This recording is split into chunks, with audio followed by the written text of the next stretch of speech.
Elena told me where to look for Alec. I fired up the digger and found him sleeping exactly where she'd described.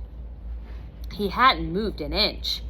Alec was pale and cold and looked like a ghost. I tried to grab the crumpled Melming mining poster from his hands, but he clutched it so tightly it began to rip, so I stopped. But there was hope. He hadn't gotten up and tried to find us. He wasn't trying to fight me anymore. I maneuvered him into the cockpit seat and crammed in beside him. I turned on the digger and we drove back to camp. He still wasn't talking other than some indecipherable mumbles. The only words I could pick up were "three" and "Rosales." He might have said "Brock," but he dozed off. Back at camp, I lifted him out of the cockpit and laid him on a makeshift cot Mandeep had set up with blankets and coveralls. He woke up and gave a start upon seeing Elena again. Elena somehow managed to get him to eat sliced celery and drink chocolate milk. He threw up the first few mouthfuls, but he finally kept some down. The color started to come back in his cheeks, and he even nodded a thanks to Elena and Mandeep. I watched Elena, impressed with how she was able to work with him. She relaxed when she spoke, coaxing him to eat. Or maybe she was trying to get one more soldier healthy and ready for the coming fight. Later that evening, I read a few more chapters of Oliver Twist. Maybe I'd been hoping to find the map to prove to Elena that the beacon was real.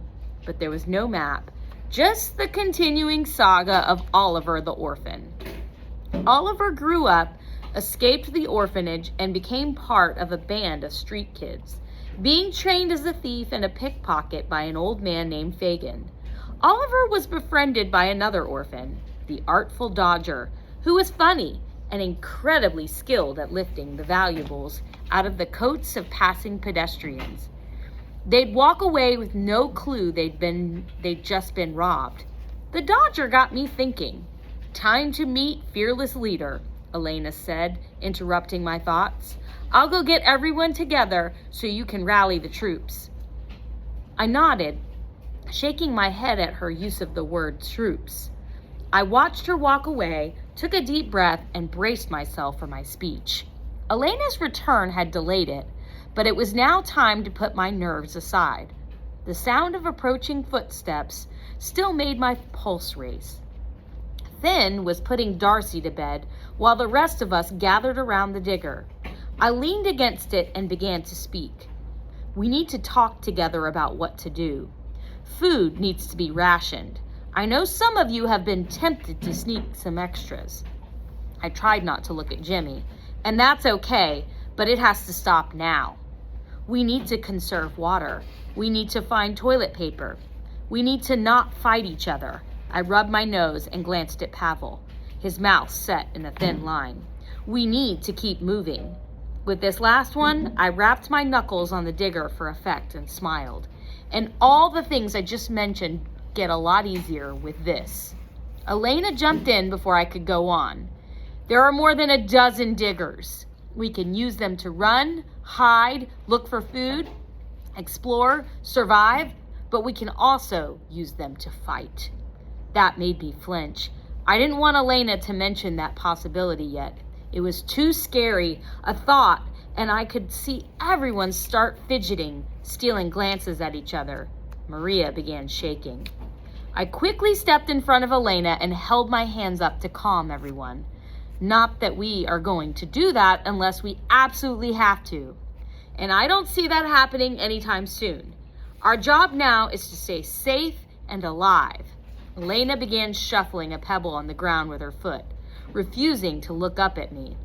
The diggers can help us move, find food and water, and I know how to drive one. But we can all learn how, and there's no time like the present. To show how easy it was to drive one, I jumped into the cockpit of my digger and fired it up, moving slowly down the tunnel.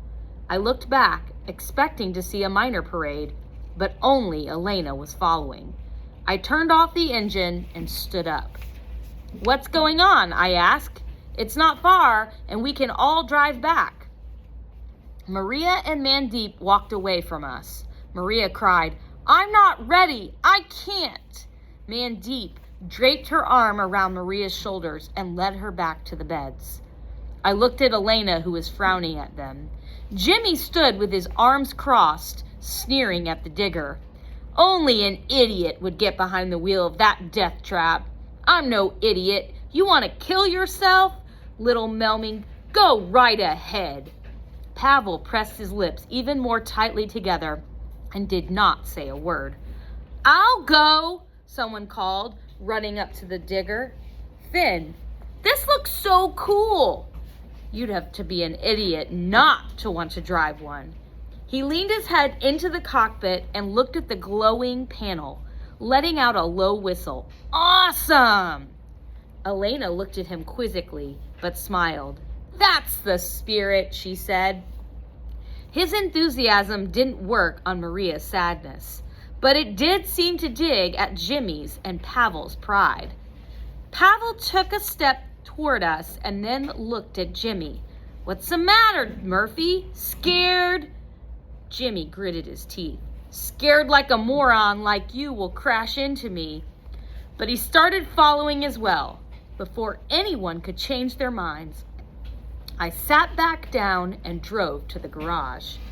The practice sessions continued for a few days.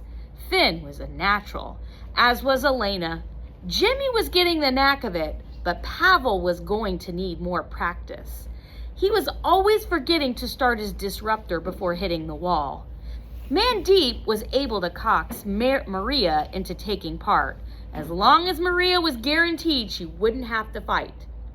We combined the driving lessons with work driving from camp to the infirmary and cafeteria, grabbing as many supplies as we could. We also grabbed the mattresses off the cots. I'd stayed behind on the last of these trips to take one final search of the elevator shaft, hoping to find some trace of the lost map. I tried digging into the debris, but found nothing. I did find out that all the elevator shafts had now been filled with fallen rock and concrete, so there was no way left for us to go up, or for anyone else to come down. I drove back both sad and cheered by that thought. Elena was waiting for me by the other diggers. "I think we need to have a real training exercise," she said, but before I could even get out of my cockpit. "I've been thinking the same thing," she nodded. "Good. A mock attack then." I sighed. "Elena, you saw the reaction when you were even suggested the thought of a fight. These guys are not ready yet. You know we have to fight, and soon." I hung my head. "Elena, why are you so eager to risk everyone's lives?" "Christopher, do you know what a real leader has to do in a real war?" "This isn't a real war." She ignored that. "Coventry," she said. "That's how far a real leader is prepared to go." I don't even know what that means. It was during World War II. The English had cracked a German code.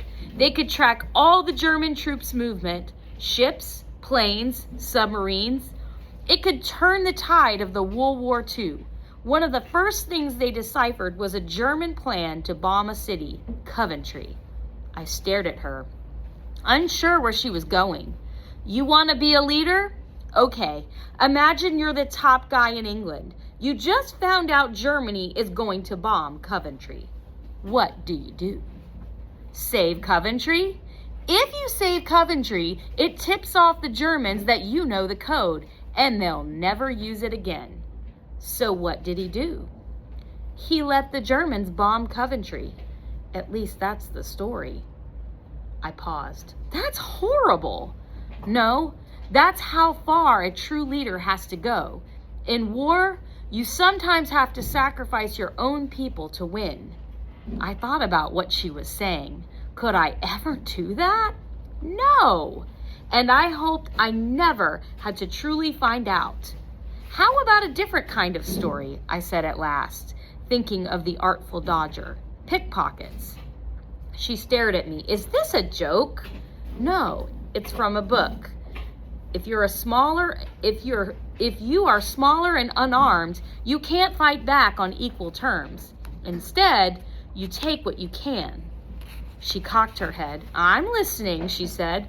We are not ready for a fight. But small targeted raids could work. Raids designed to slow the landers down, frustrate their efforts, and keep them here longer. Ideally, until the blackout is over and we can alert Earth. And if we can do those raids quickly and stealthily, we can get away alive. Guerrilla tactics, Elena said, nodding, but clearly still debating. Could work, but we would have to strike fast. What should we target? I pulled out my notebook. The storage depots. I've done some calculations about how much ore has been mined since we arrived on Perseus. The ship you saw is clearly meant to haul cargo. They certainly cleared more storage space by dropping hundreds of bombs.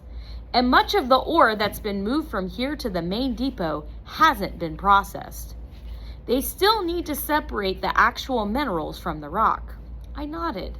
Again, I'm just going by some rough estimates, but I think it will take them the better part of the blackout to do that.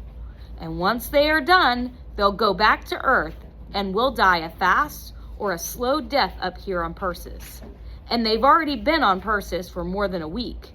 Well, fearless leader, let's get everyone ready.